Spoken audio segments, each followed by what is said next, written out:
G'day, welcome to the Financial Bloke Podcast, the podcast for people seeking the wisdom needed to grow their family's wealth and live a happier, healthier and more prosperous life. My name's Ben Law and I am the Financial Bloke.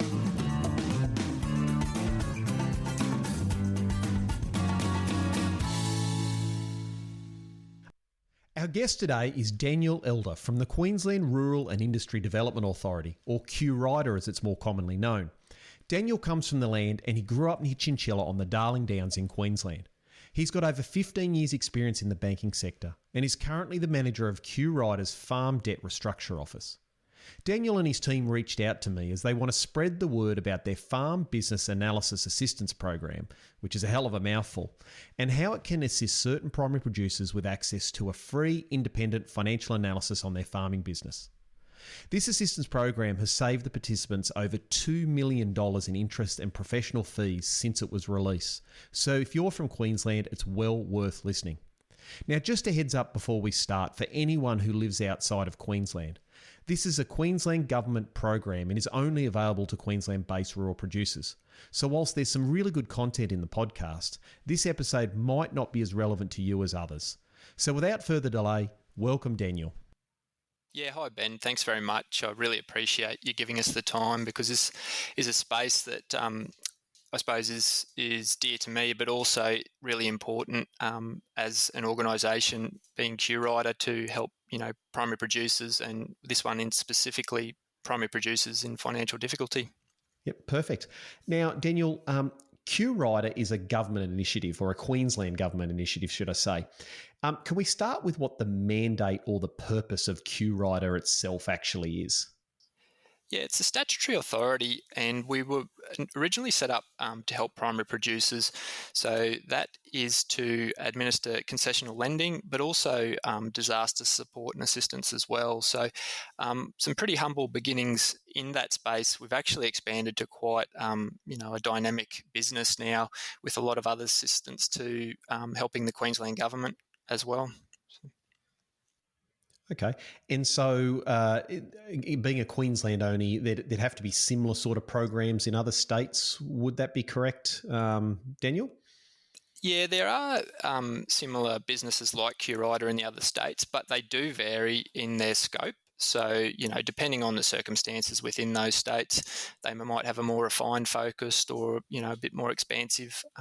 Yeah, definitely. But, the conditions in Queensland obviously are quite different across other states in Australia. And, I think it's very good for the, I suppose for each state to have their own, business like us to address their key issues.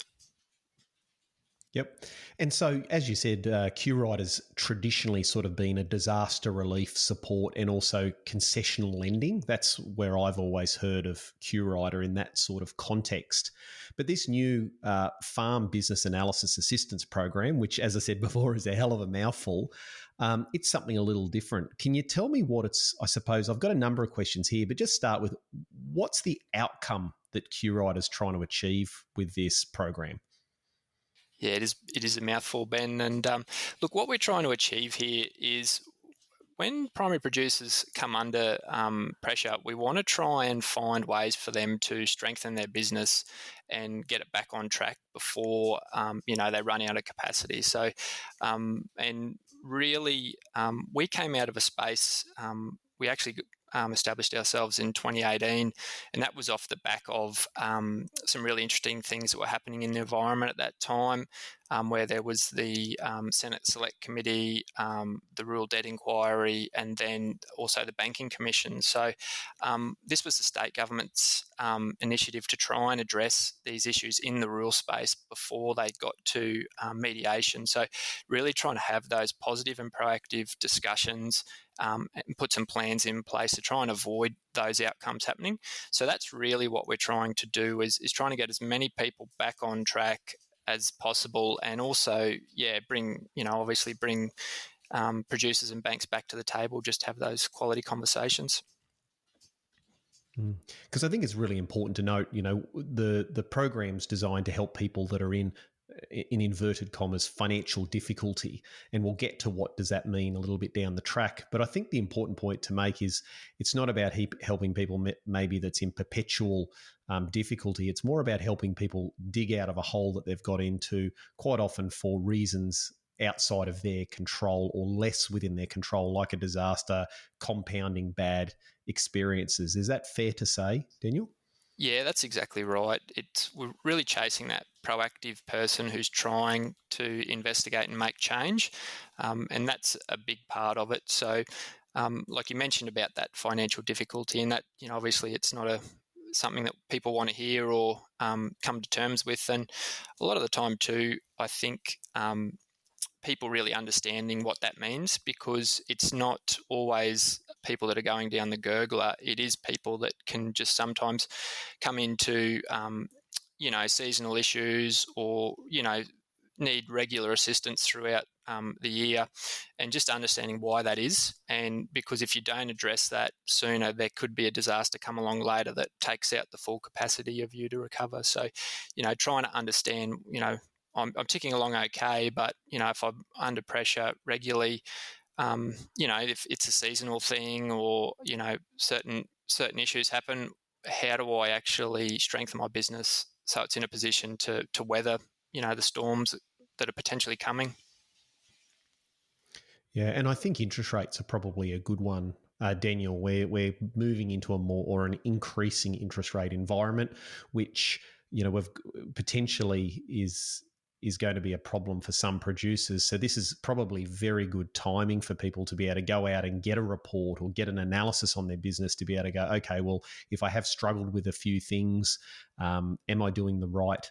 Am I on the right path? Could I change things? And how do I bulletproof myself, or make my business, shall I say, is probably better than bulletproof, make it more resilient should we run into some problems down the track? So I suppose that's probably the most important question to ask is who's actually eligible? And I know we use the words financial difficulty, but can you give me some sort of context around that? Because one person's idea of financial difficulty can be completely different to someone else's. So you're able to give a bit of a feel of what that means? Yeah, that's great. It is a big one, and probably the biggest thing is I'll just put up front is probably don't self-assess. Definitely talk to me. But with the eligibility, we are looking at primary producers. So that is someone who's been trading for 3 years. Now, we do have some discretion depending on what that looks like. So normally a primary producer, we would class them as someone who uses the majority of their time and gets the majority of their income. But also when people get into difficulty, they generally go off farm, to source other incomes and supplement what's going on. So, we have some understanding around that and some flexibility. And, definitely, people can be in their formative years of their enterprise also. So we really need to understand that as well. So really that they're really big pieces, but also that identifying that financial difficulty piece is key, where it's someone who's basically, you've run into a position where you might have lost the capacity to meet your current arrangements, and you might need some restructuring done. But also, like I mentioned earlier, if you're having, requiring regular assistance for like temporary extensions on, your overdrafts or facility extensions and things like that, every year you come back for an extra 50 grand, that's a big sign to go, well, look, I think we need to have a look at this and see, is this going to be an ongoing issue, and is that going to actually, take capacity out of our business to adapt in the future? So, I hope that explains it, Ben, in basic terms without going in too much depth. No, I think that's a really good one, Daniel. That's because I think if I'm a farmer or a grazier sitting at home listening and thinking, well, how do I know if I'm in financial difficulty and how bad does it have to get?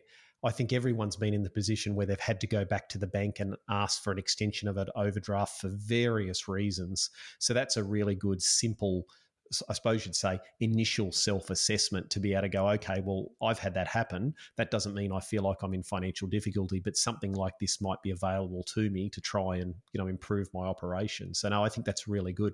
So if I'm a farmer or grazier sitting at home, what am I actually going to get? So what actually is it? And what am I going to get at the end of the day? Yeah, that's really important, because what we actually do, we engage a third-party professional to come out and do a report. So that report's on your enterprise. They're looking at the past, they're looking at the current position, and then they're going to look at the future as well. So we want to understand what the past issues were, where you currently sit, and then what are your prospects of viability going forward. So if you've got prospects, that's great. We want to sort of put the stepping stones in place, help forecast what that looks like. And alternatively too, if there's some major issues there, we want to call them out, because if people are going to have to make some big decisions, you want to try and get out with, I suppose, the most in your pocket as well. So just making a comfortable decision around that. Is this the right thing I should be doing or considering? And I suppose a lot of things too, there's a lot of dynamics around what that looks like as well. So a lot of people have family in the background, which it can bring forward some of those, I suppose, succession plans and ideas. And if there's not, well, maybe, the discussions around retirement and the things you need to consider when you're going to enter retirement as well. So really, it's essentially, and if I'm oversimplifying this, Daniel, please call me out, mate. So essentially, we're engaging a specialist, shall we say, or an off-farm specialist to be able to come in and assess the business from an outsider's point of view and look at where you've been, where you are, where you're heading in the future, and say, okay, well, why are those problems that you've got now there? Do you have a path out of those problems? And if you are you on the right path, or are there some other options you hadn't thought about? Or is there some major issue in there that you're not aware of, or that we need to call out and actually you need to do some more research on? Is that sort of what you're getting at? Yeah, that's exactly what we're trying to achieve out of it. And, with that report and that process, we really want to see that go back to the banks or your professional network to see that enacted, to try and make sure it's not just for the sake of the process, but it's actually we're trying to get real tangible outcomes and actions.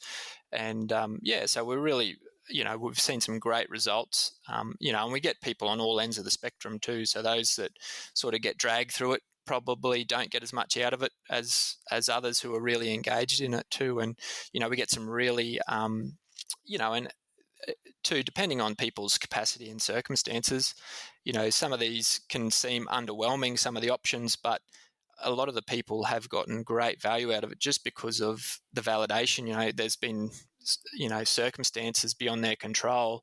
And this report has actually helped explain to the bank that they've done everything that they could have to actually be in the best position possible. So, even though things aren't great, it's supported that they're a great producer. They've done everything they can, and they're actually positioned, to recover in the best way possible, going forward. So it's really great to get that third party where, it's not just you going back to the bank saying, oh, well, we did this and we did that and we think it's going to be okay. It gives that added level of confidence. And that's why we use, this professional panel of third parties. And I think that's really important, because there's a question I'm going to ask you which I think is really important here. But it sounds to me also that if you've got this report and if you have had some issues with your bank, so like you said, asking for overdrafts, you've got reviews coming up where they might change pricing, because we all know once you become a higher risk to the bank, essentially they price that accordingly. So being able to have that third party report, it shows that you're being proactive. It's got an independent specialist that's gone through. You can then choose to take it back to your bank, and to be able to prove that you are running a professional organisation and they shouldn't just rely on your, I suppose you'd say, promises and you've got something third party to confirm. Now, I suppose the first question that popped into my head when I started looking at this is confidentiality. I mean, if you've been dealing with your bank, you're now going to the government, they're getting someone to do an independent, I suppose you'd say, analysis. Two things. Is it confidential? So will this be shared with your bank without your knowledge or consent? And will this be shared with anyone else? And the third part to it is, is it binding? So do you actually have to follow their recommendations? So I know there's three things I said there, but firstly, do you have to share it with your bank or your other providers like your accountant, financial advisor, etc.? Yeah, they're really great questions, Ben, and really important too, because people are very hesitant around those topics. So I just want to put it to bed straight away. It is free and it is no obligation. So it's not going to cost you to do it, but it's also, if you're not happy with the recommendations or the outcomes, you don't have to go and provide that to your bank or enact them. But I suppose So you can importantly essentially too, hoy it in the bin, so to speak.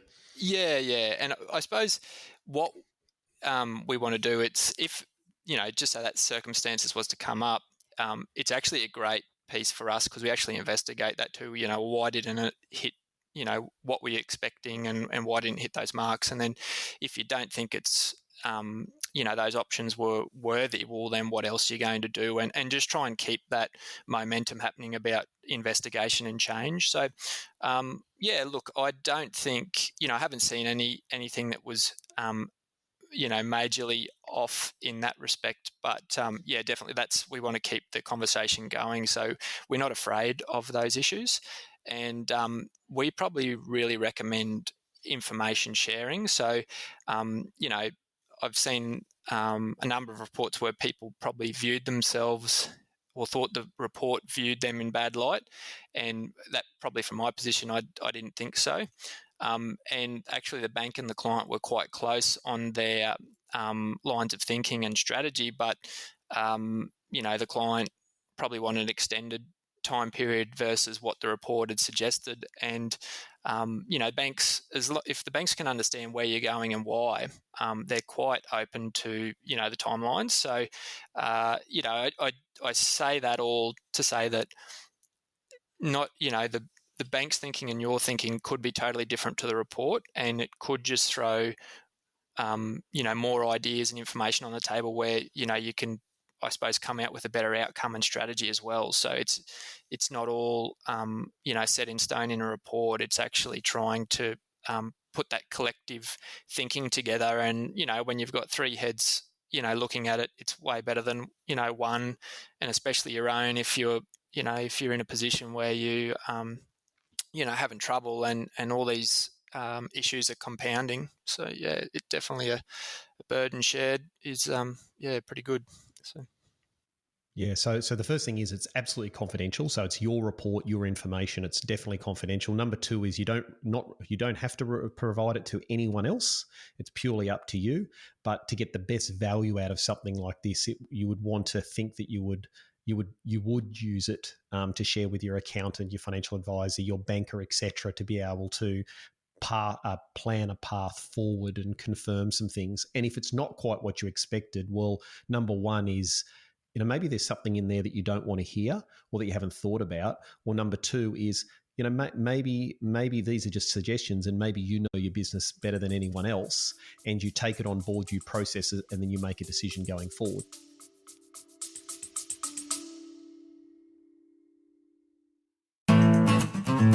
Today's episode is brought to you by AgriCoach. You've worked bloody hard over the years and you've built a solid operation.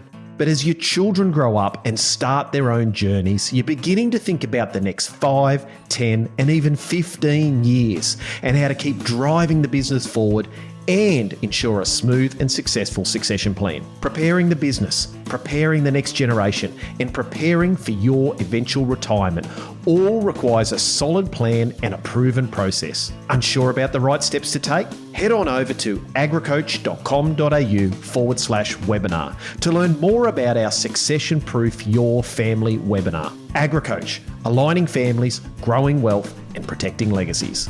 And now, let's get back to the episode.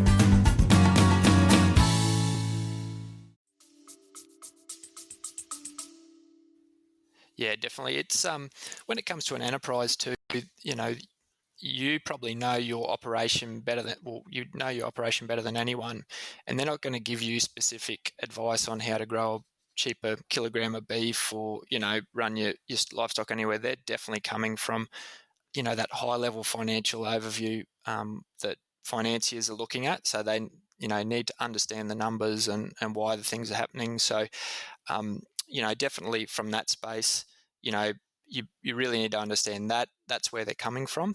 And I think producers are very good at doing the production side, but actually getting into the nitty-gritty of the numbers and what they mean and how people will perceive you in regards to how they look is really important, because there's a lot of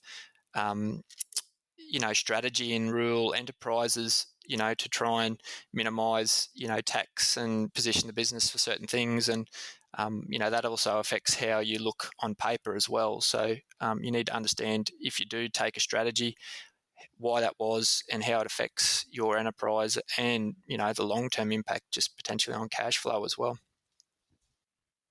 Yeah, and I think that's a really important point, because these off-farm experts, which we won't dig into too much, essentially have a financial background, don't they? A strategy, financial background. So they actually, for the lack of a better term, speak banker, and they'll actually understand the numbers well enough to be able to say, okay, well, how do we present this to the bank in the best possible light?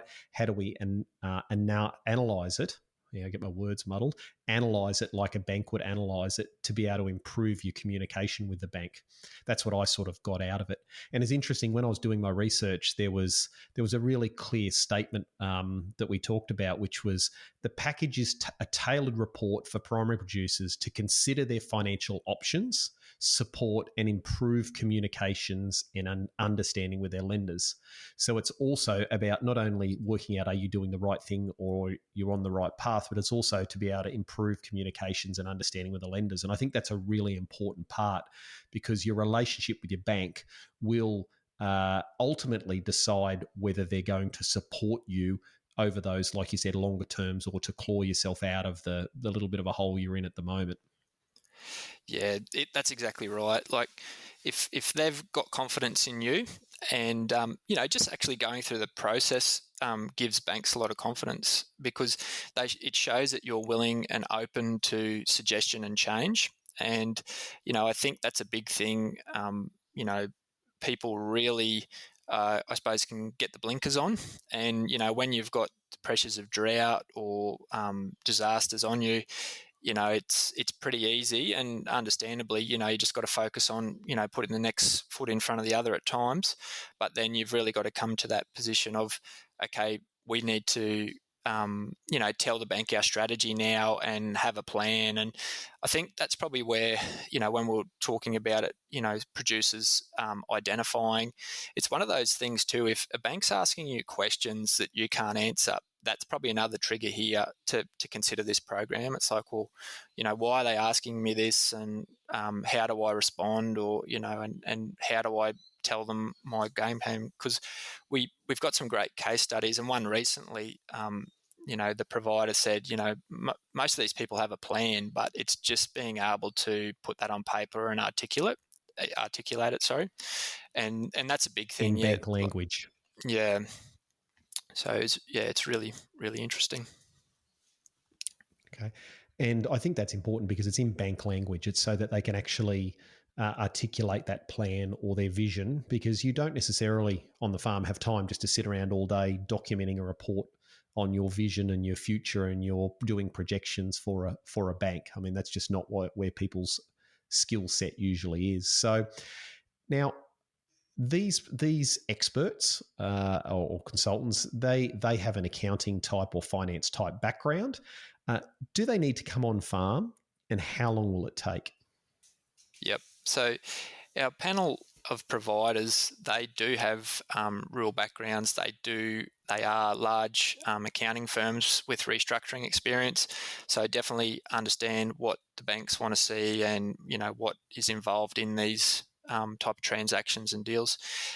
So they generally come out on farm twice, so once at the start and then once at the end, and try and put that report together. And the big thing is, if you want to get the most benefit out of it, you've got to have a bit of an idea about where you want to go, and that probably gives them the most power to go, right, yep, we can investigate this idea or this strategy in light of where you currently sit. So, and the big thing is, with the whole report, it is ideas and options within a producer's capacity. So, they're not going to be throwing any Hail Mary ideas on the table, things that are going to put extra risk and debt, on the table, especially if that's going to scare the bank as well. So they want to, they're good to bounce ideas off and go, well, look, if you want to do this, this is the things we need to consider. And if you want a bank's support, you probably need to come at it, from this angle or idea as well,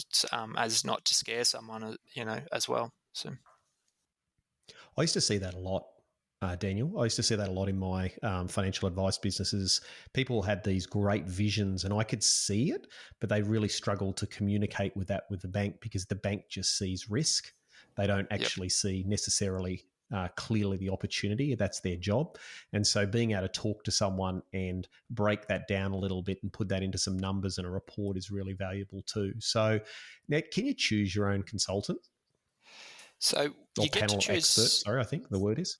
Yeah, you get to choose off our panel. So we've gone out and purposefully chosen a panel from, within the government's arrangements, and and that's just to make sure that we can get the right level. They've got the right capacities and things like that, because this is not a high volume business, and it's not a high return for them at all too, because it's really more of a giving back when it comes to this program, because I can tell you we run it on a fairly thin budget. So these guys are really good, and they see it as part of their giving back to the industry.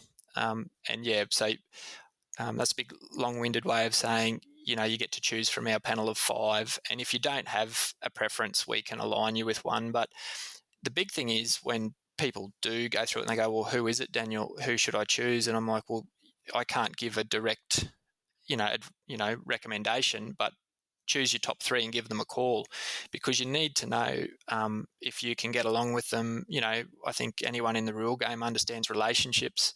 If you can build a good rapport with someone, I think you'll get a lot more out of the experience, rather than, if you get someone that you don't really gel with, you might hurt the process, or just, I suppose, really not enjoy it as much as you could have. Yeah, I appreciate that. And the other thing is I mean, at the end of the day, you come out with a report, and it's just an assessment with some ideas. But I think my feeling is that if you want to use this to its best outcome or to get the most out of it, you have to actually implement something or have a follow-up to this. And I spent my whole financial advice career developing strategic financial assessments for farming families. And it became really obvious to me that an assessment was vitally important, but without a plan or ongoing management, that plan, ongoing management of it, is it's sometimes can be a waste of your time. So I really would encourage anyone that does this is to be able to take something like this, get as much value out of it, and then put a plan in place with your providers, whether you're accountant, financial planner, bank, to actually enact your plan, whether it be the same as what the consultant has come up with or the expert, or a slightly abridged version of that is to actually implement ongoing, I think, which is really important. Now, Daniel, do you mind if we go through a couple of case studies, if that's okay, just to give some ideas? And I'm extremely aware of confidentiality, so I don't want to go through anything that might identify anyone. But have you got some sort of examples of how people have been able to use this sort of program and got some great value out of it? Yeah. So we've got a couple of good or great video case studies online. So we've got one guy was a large producer down near Dirranbandy, and they'd been affected by the drought, which, depending on which area it came from, it could have been 3 years, it could have been 7 years. And, they had a very large operation, which was, dry land and irrigated cropping, sheep, and it, just the size and scale and the amount of money that is required to keep that enterprise moving and trading is phenomenal. And, it was just a really great case study in that, where I mentioned earlier, these guys are very sophisticated. They were great on their numbers and budgets. And, it brought the conversation table that, these guys have done everything they can, and really they're just in the position now for the rain, and, give them the confidence that the bank were supporting the right decisions as well, and that, that they had the full confidence in this guy to move forward. And, it's been great. There has been a turnaround in that position. And, I suppose anywhere it's been raining in Queensland, there's some really good, agriculture in general at the moment. It's a pretty good story. And, it's really great to see that where, people can hang on through the tough times and then really, make the most of these good times. Because there's a real culture in the rural space of not wanting to say I've had some difficulty or I'm struggling, etc. So I think there's possibly a lot of people out there that would avoid something like this because they don't want to admit they've been struggling. But I think it's important to realise that it's not a handout, it's a leg up. That was what I got from it. And I know you and I talked about that, and I think that's a really important point. Now, Daniel, how long does this all take? And I'm very aware of when I was doing financial advice, I'd say to people, I can do it in this time, but if you dither or dother and don't get the information back to me, it can go out to however long you want to mess around. In this case, if everyone gets on top of what they need to do, how long should it take from start to finish realistically? So we try and work on a time frame of 8 to 10 weeks. And like you said, depending on the availability of information, that can really change. But also just being in the rural space, many things can happen. We can have floods, we can have fires, just any sort of, multiple things can happen, and and we're flexible around that. But I think the big thing is, you want to try and keep it as short and sharp as possible, and get that plan in place and start implementing it, because I suppose the longer you draw things out, information changes and game plans change. And I suppose, a lot of people's gripes are around budgets, and, if you tell me what the season's going to be like and I'll, tell you what my budget will be like, well, you've really got to put, your basic game plan down. And then when things start changing, you've got to, change your business in order to, counteract those things. So whether that be, offense or defense, if our income's gone up or gone down, how do we reduce our costs or pull other levers, to try and, stick within the basic realms of this report and forecast that we created. And I know you said the information you needed to provide was generally what you'd need to provide your bank anyhow each year for your annual review. Is that correct? Yeah. So the application form's just a 5-page form. So it's got there's probably 10 tick boxes and 5 response questions. And we just want to get your basic overview around your operation and, what concerns you have and what you want to address through the process. And then, like you said, the information we just grab is what you'd provide at your annual review. So that's financials, tax returns, ATO statements, statement of position, and a schedule of accounts. So and with that, I put together a brief to these consultants. So I try and get as much background and information and consolidate it. So, when they're on the ground with you on farm, that they're asking, the important questions and, focusing on the future and not sort of spending, their time just going over the basics. So obviously, they'll be clarifying some of the information within these reports, but yeah, we want to, their time is very valuable and we want to make sure it's spent on the most important things, in your report. So. Yeah, I think that's a really important point. I used to try and tell all my clients that I'd say, if we do the legwork up front and do a little bit of homework, it might seem like a pain in the neck to collect the information. But then when we sit down in a room and we're doing a strategic roadmap and we're working out where you're, doing your intergenerational wealth planning, we can actually talk about the really important points and start to really develop a strong strategy. Whereas if we spend the whole time just doing data collection, you've completely wasted the value. So I think that's a really important point here, is to get that information together as quick as you possibly can and get it through so you can actually extract the maximum value out of this. Because at the end of the day, you don't just want to walk away with a written report.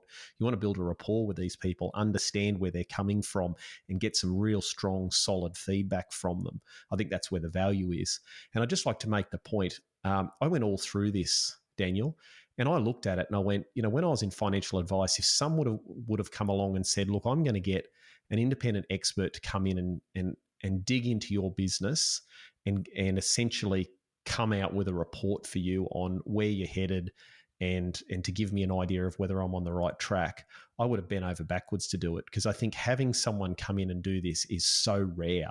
It is really, really rare, and getting access to the caliber of people that you've got on the panel, I know a few of them and they're good operators, I think is a real win, and it's a real value that you shouldn't just waste and throw away. So I'd highly recommend anyone that can do it, that they invest the time doing it.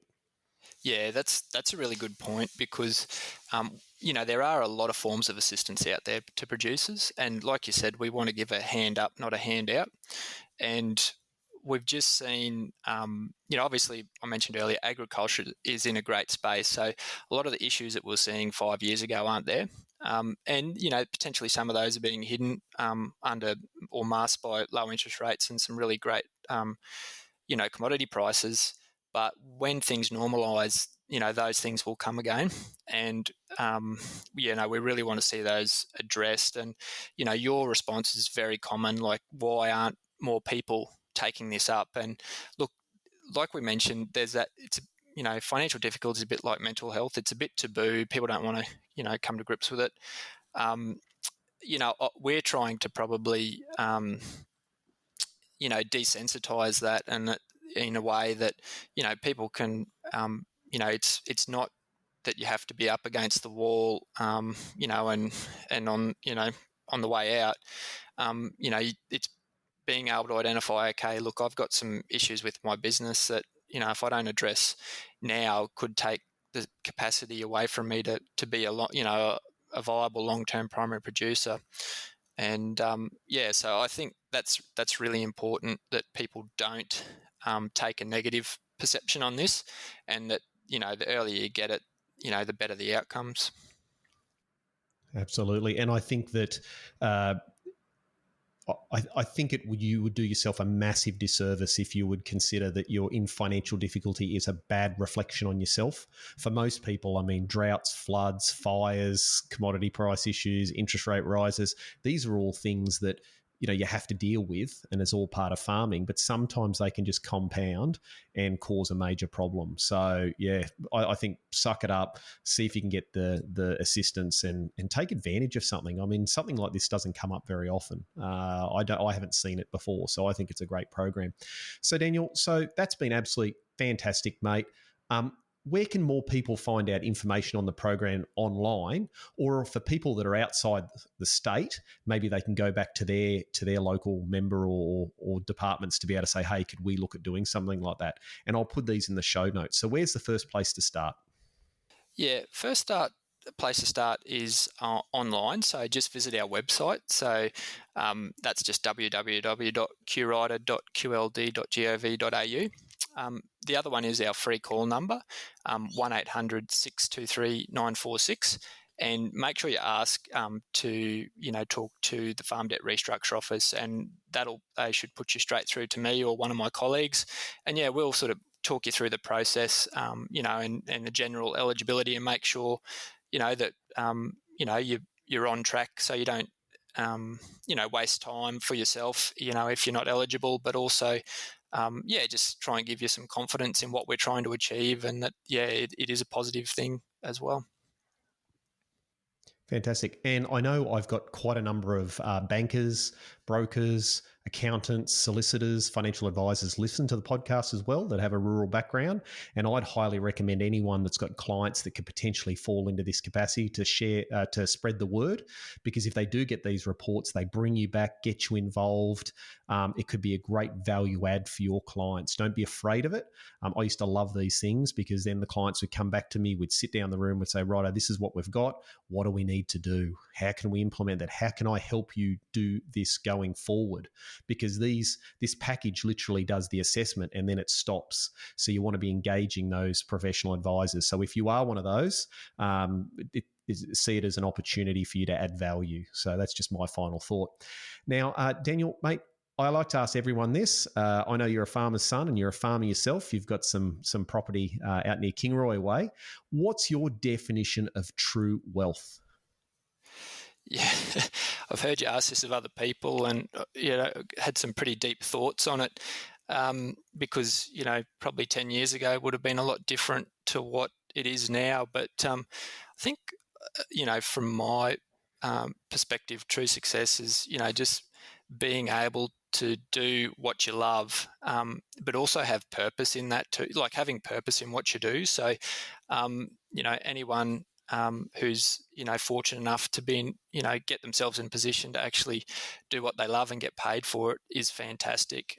And with that, I think you'll find a lot of purpose too, because I think that's probably the big thing is in society, people get pretty, disenchanted with where things are going. And, if they can align with something that, supports their values and give back to society in some way, shape or form, you'll get a lot more out of life. Yeah, it's a great response. Now, before we wrap up, I just want to say one thing. Daniel's a great guy. He's a farmer's son. He owns his own cattle property. He works for QRIDA. He was in working for the banks for 10 years. So he's got 15 years experience. And I can tell you now, he's absolutely focused on trying to help as many farmers and graziers or rural producers as possible. So if you need some help, reach out to Daniel and his team, and they'll do their absolute best to try and help you. And I can tell the conversations we've had off air have told me that he's really passionate about doing this. And I think the government's lucky to have someone who's not only got the professional and technical knowledge, but also the boots on the ground, practical experience. So I just want to say thank you, Daniel. And anyone should reach out to you, mate. Thanks very much, Ben. We really do appreciate it. Just a couple of key points before we finish today. The first one is don't self-select or don't decide that you wouldn't have access to it. Make sure you speak to Daniel, speak to one of his team, and find out if you could possibly get access. You don't have to be in dire financial straits to get access to the program. You just might happen to have had some external events happen, like someone getting sick within the business. Maybe you've had to increase the overdraft a couple of times because of flood, fire, drought, or some other adverse effect or some adverse situation. The second thing is when I had my financial advice business, I would have been all over something like this if it had been available for me. I think the opportunity to have someone from outside the business have a look at what you're doing to either one, confirm you're on the right path and problem solve, or number two, give you some different ideas, and you can take it or leave it. If you think there's some great ideas, implement them and run with them. They're valuable. If they're not, you can always set them aside. Now, there was a couple of points that came up in the discussions after we finished recording, which are key, and I'd like to raise them. Number one is the average liability that they're actually assessing is around $2.8 to $3 million. So that's the average. They're dealing with people with a lot more, a lot less, but the average is around that. They've assessed over $205 million in liabilities, so that's a fairly hefty chunk. And also, I think the most important point is they've seen over $3 million in interest and professional fee savings, which is a lot of money. So it's not only about getting an outside view, it's also about the potential to save interest or save the costs of some of your loans, especially if you haven't, the negotiations or the relationship with your bank hasn't been as good as it possibly can. And we're seeing a rising interest rate environment, so I think now more than ever, this is a really important thing to do. Now, I hope you all got something out of that today, especially the people in Queensland. And that's it for today. Thanks for joining me and investing the time. And if you'd love to share the podcast or any other podcast with family and friends, we'd greatly appreciate it.